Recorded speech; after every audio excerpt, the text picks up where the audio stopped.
ئەم هەڵبژاردنە وەکو میدیاکانی تورکیا خۆشیان گرنگیان پێداوە و باسیەکەن کە تەحولێکی گەورە لە سیاسەتی دەوڵەتی تورکیا ڕەنگە پێک بێنێ و هەڵگۆڕێکی بەرچاو لە ناو پەرلەمان و هێزە سیاسیەکان پێک بێنێ کە زیاتر لە نزیک بە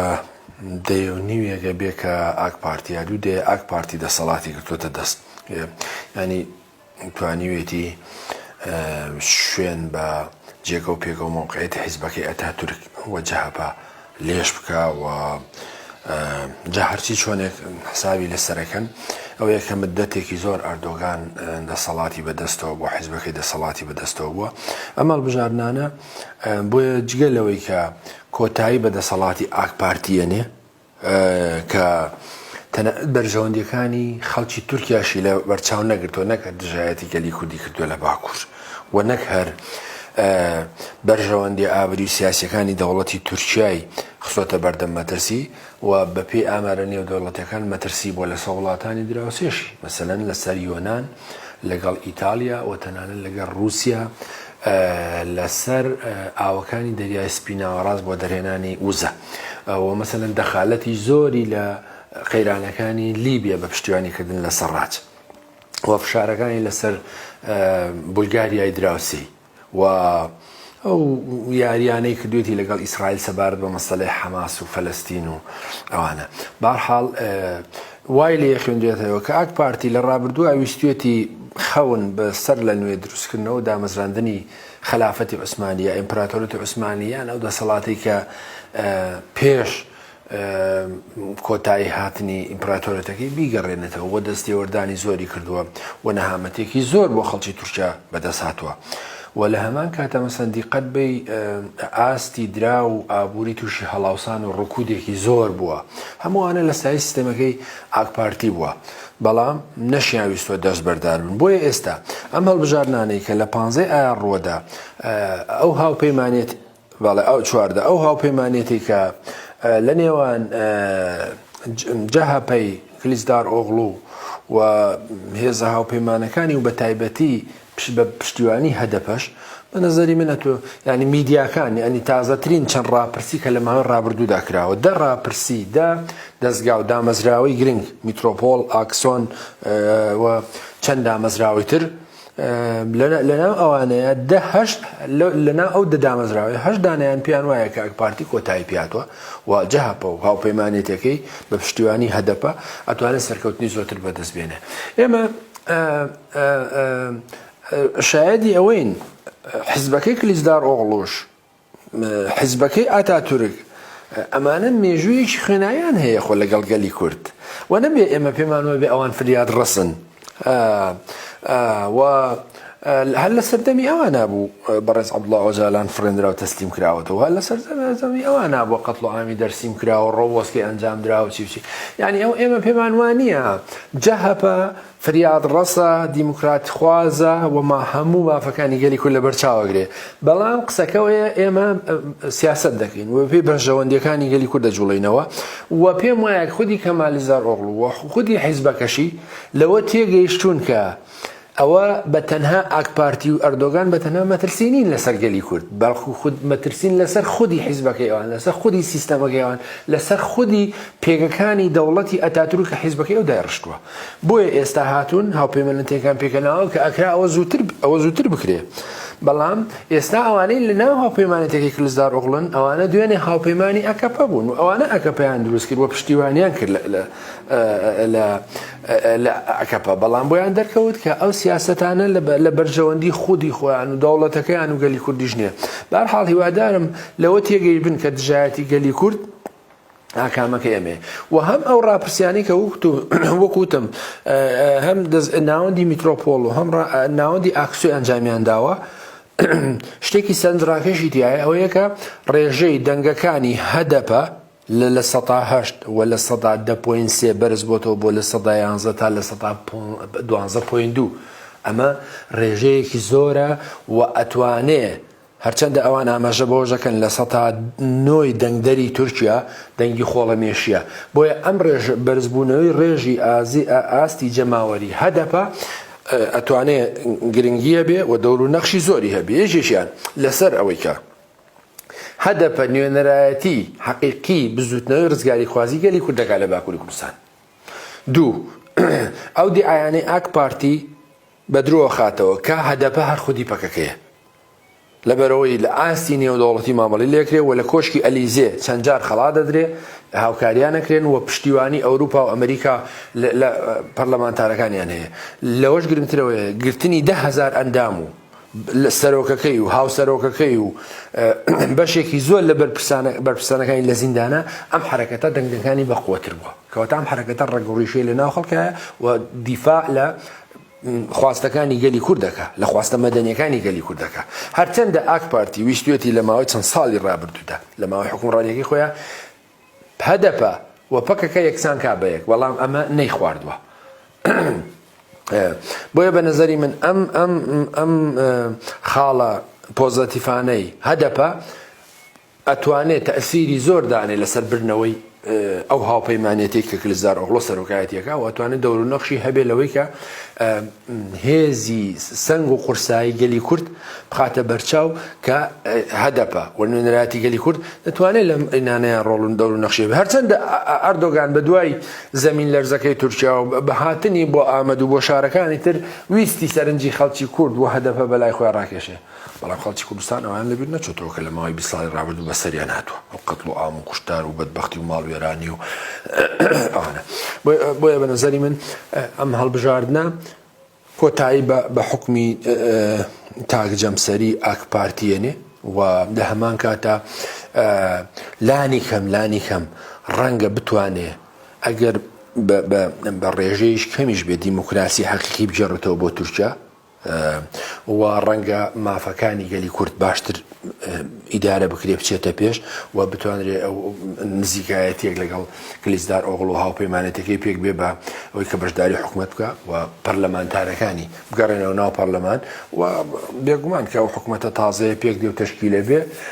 ئەبێ مەسەلەن زیندانیەکان ئازاد بکرێن، هاوسەرۆکان ئازاد بکرێن و مافەکانی گەلی کورد دەستەبەر بکرێ و میدیاکان ئازاد بکرێن و ڕێگان پێ بدرێ و هەدەفە چالاکی و فعالیەتی زۆرتر بکە. وەیە بە نەزەری من ئەو هەڵبژاردنانە چ لە ئاستی ناوخۆیی تورکیا دەور و نەخشی گرنگی هەیە ئەتوانێت کرانەوەی زیاتر بکە ئاڵگۆڕێکی جدی پێک بێنێ و بۆ گەلی کوردیش پێم وایە لانی کەم تەحولێکی بچووکیش پێک دێ و لە ئاستی ناوچەی و نێودەوڵەتیش پێم وایە سیستەمی سیاسی نێودەوڵەتی بێزار بوون لەم سیاسەتەی ئاک پارتی هەرچەندە ئەوان بۆیان گرنگە پێگە و جوگرافیا و جیۆپۆلیتیکی تورکیایان بۆ گرنگە، بەڵام لە هەمان کاتدا پێم وایە نیگەرانن لەو حکوومەتە و بۆیە هەموو ئامار و ڕاپرسیەکان پیان وایە کە هاوپەیمانێتیەکەی کلیزدار ئۆغڵۆ سەرکەوتن بەدەستێنێ و زۆریشی نەماوە، یانێ توانین چاوەڕێ ئەوە بکەین. ئەوە من ئەوەی کە بۆ ئێمە زۆر گرنگە دووسێ خاڵە، یەکیان ینی دەستەبەرکردنی بەشێک لە خواستەکانی گەلی کورد لە پەرەپێدانی زمان بە خوڵقاندنی ئازادی لە کار و چالاکی و فعالیەتی سیاسی و میدیایی و لەو قەتڵ و ئام و گرتن و قەشبگیری کە لەسەری هەیە و لە ناوخۆی تورکیاش دەتوانێت مەسەلەن فەزایەکی دیموکراسی و ئازاد بەرقەرار بکە. وەڵام لە ڕاستیە دەور و نەخشی هەیە، هەرچەندە ئاک پارتی دیعایەوە کاکە ئەوان دژی تیرۆر بە قسەی ئەوان دژی تیرۆر ئەو شەڕانەکەن لە هەرێمی کوردستان لە ڕۆژاوای کوردستان و لە سنوورەکان، بەڵام قسەکەوەیە کە ئەو دژایەتی ئەو دوژمنایەتی ئەو شەڕی ئەوان ناویان ناوە ئەو شەڕە لە قەندیلە ئەگەر مەبەستیان پارتی کرێکارانی کوردستان لە قەندیلە و لە ماوەی ڕابردوودا لە ماوەی لە چواردەی تەباقی 1984ەوە من لە بیرمێ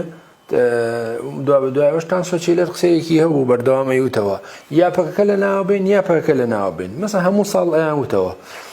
بەڵام بە نەتیجە پەکە لە ناو نەچووە، پەکە لە قەندیلە تۆگە شەڕی پاکاکی خۆ پەکە لە هەولێر و سلێمانی نییە، پەکە لە ئاقامیشلو نییە، پەکە لە ئامەد نییە، پەکەکە ڕەگ و ڕیشەی هەیە لە ئامەد، پەکەکە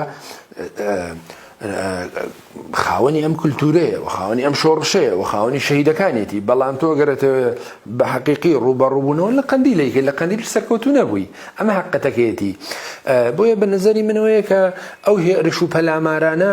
ڕەنگە ئاڵوگۆڕی بەسەرا بێ ڕەنگە چکە هێشتا دامەزراوەی دەوڵەتی تورکیا دامەزراوەی هێندە دیموکراسی نیە دەستگای میت دەور و نەخشی هەیە لە پەلاماردان و هێرشەکانیان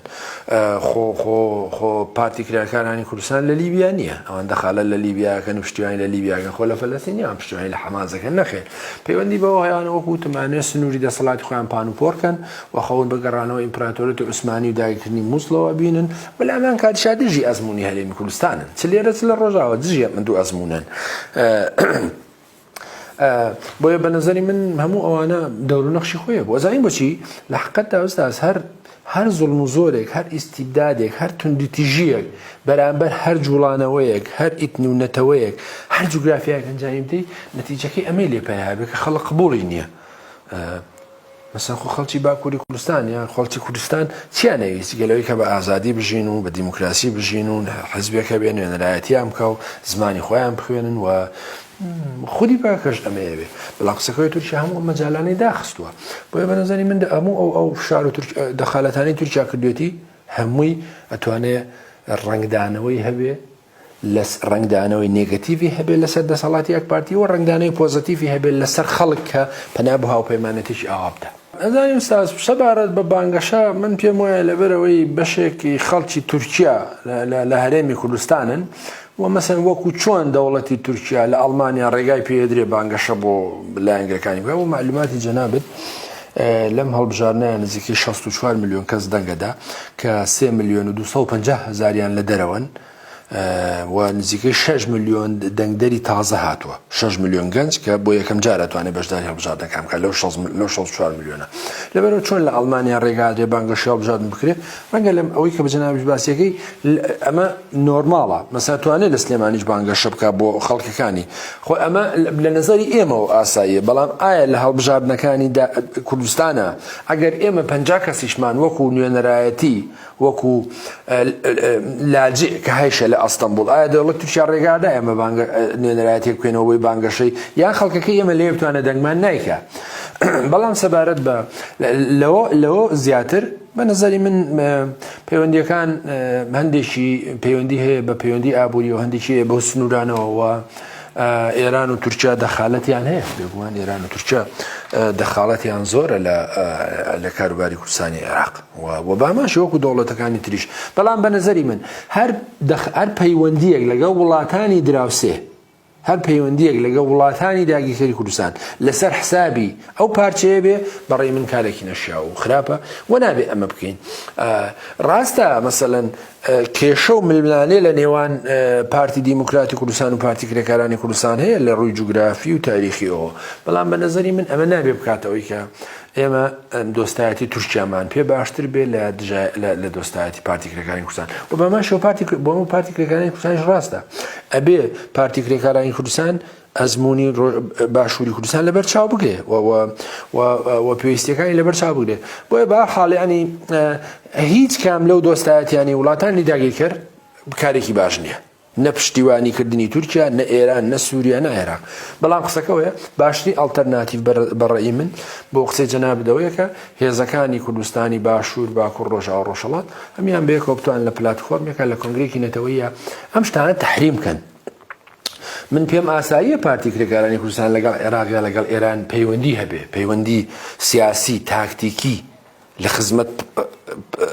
پرۆسەکەیە بەڵام تەبیعی نییە مەسەلەن پەیوەندی لەگەڵ ئێران لە سەحسابی کوردی عێراق بێ جاواب بۆ یەکێتی نیشتیمانی و پارتی دیموکراتی کوردستان و بۆ حیزبی دیموکرات و کۆمەڵەش ڕاستە نابێ ئەم پەیوەندیانە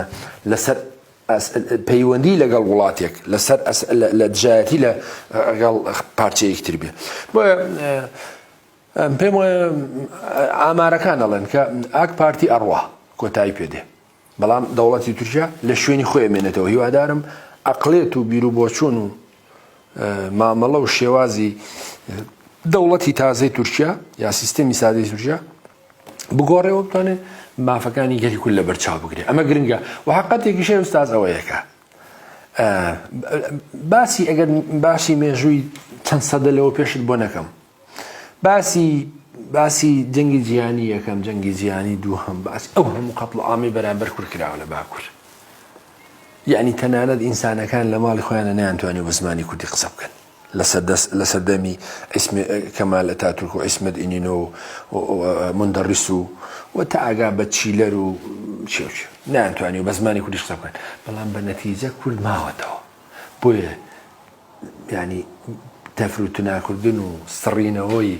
قالي كرد لباكور كاريك ممكن يعني ميجو قبولي ناكا وهو ولا روي إنسانية ولا روي تاريخية ولا يعني واقعية أو كأم قال بالرسمي بناشي وما فكاني دستبر حل أمي يمن منيزور ما لبردست أستاذ يما كان صالوا بالشهادة وين باشوري السودان وجوبا لخرطوم السوداني إسلامي جابونه كمسيحيين يما شهادة وين صالينا وسه أريتريا الأثيوبيا جابوته يما شهادة وين تيموري خورلا الأندونيسيا جابوته شهادة وين بانزا كومالي كيتي السوفيت دروز بوا حكومة اليوغوسلافيا دروز بوا مشاهدي أوهم قالوا قرانين وإستاج مثلا هو مثلا بياباني مغربي ولا مغرب جابتها أو مثلا صومالي لان الصومال جابته يعني إيما كتقلي تركيا وخدي برس أوجالان لخسر ديمقراطية لبروجي خسر ديمقراطية داوي جابونه وشي نكردوها داوي بدا سناني ما فكاني قالي كردس كردوها لشاشي خسر كي ديمقراطي داوي دولة نتوي نكردوها داوي ما في شارو من بونو ما في حولاتي بوني كردوها تركيا وقتك آمادنية ب20 تا 25 مليون كرد أما بدأت شي بكا ناچارە لە خراپترین حاڵەتەکانیان پەنا بۆ خەباتی چەکداری بەرەکە بردوێتی وە بەرگریش کردومان و ئەم خەباتی چەکداریە بەردەوامە بێ بۆمانەوەی مافەکانی گەلی کورد بۆمانەوەی خۆی لە خۆشییان نییە چەند جار پرۆسی ئاشتی هاتۆتەکایەوە ئەگەر سەری بگرتایە پارتی کرێکارانی کوردستانی وەکو پڵەنەکانی تامیل ببوورە وەکو حرەکەی فارکەکانی کۆلۆمبیا چەکی دانا چۆن ناو پرۆسی سیاسیەوە ئێستاژ ئەوە واردە هیوادارم کلیزاڕۆغڵۆ یەکێ لە ئەڵتەرناتیڤەکانی ئەوە بێ خۆی لە ڕاستیە پێم وایە دروستبوونی پارتی چەپی سەوزی تورکیا لە بەشداریکردنی لەم هەڵبژارنانەیە مەسەڵەن خەڵکی ئەو خەڵکانی کە لەناو ئەو پارتیایە جێگەیان بۆتەوە وەکو جەنگی چاندار چەند کەسی تر کە لە ناو لیستەکەیە هەن بە نەزەری من ئەمانە بە درێژایی ئەم چەند ساڵەی ڕابردوو ئەمانە پشتیوانیان لە خەباتی حەوازانەی گەلی کورد کردووە لە باکوور و لەگەڵ نەهامەتیەکانی بوون و قسەی ڕاستیان وتووە و لە میدیاکانەدا کۆچیان کردەوە تووشی دەردەسەری و چەرمەسەری و نەهامەتی و زیندانیش بوونەوە بۆیە بە نەزەری من هەم خودی تاکتیکەکە دروست و ڕاستە و هەم ئەرکی خەڵکی باکووری کوردستانیشە کە پشتیوانی لەم کەسایەتیانە بکەن ئەم کەسایەتیانە لانی کەم دووسێ گرنگی یەکیان ئەمانە بە فعلی نوێنەر پشتیوانی لە خەباتی حەقوازانی گەلی کوردیان کردووە دوو و ئەمانە وەکو پارتێکی سەوزیا و کەسایەتی سەربەخۆستنە ناو پەرلەمانەوە ڕەنگە قسەکان و بیر و بۆچوونەکانیان لە ناو خەڵکی تورکیا لە ناو خەڵکی هاوڵاتیانی تورک باشتر وەربگیرێ خۆیان تورک زمان ئەکسەریەتی ئەم لیستە باشتر وەربگیرێ و ئەبێ بە هاوپەیمانەتێکیش لە نێوان هەدەپە و پارتی چەپی سەوز بۆیە بە نەزەری من پشتیوانیکردنەکەی و خودی تاکتیکەکەی دروستە و ئەمە ڕەنگ بوو پێویست بە تاکتیکی تریش بکە یعنی مەسەلەن ئەمەیە بڵێم ئەبوو بیر لەوە بکرێتەوە پارتی ئیسلامی میانڕەو لە ناو باکوور کە هەیە بەڵام تەقوێتتر بکرایە بۆی ئەو کارتە لە دەستی ئەردۆگان دەرپێنرێ کە هەموو ساڵێک لە هەڵبژارنەکانە یا هەموو دەورەی لە هەڵبژارنەکانە بە ناوی ئێمە موسڵمانین و ئێوەش موسڵمانن توانوێتی بەشێ لە دەنگدەرانی کول لە خشتە بەرێ کە لە حەقەتە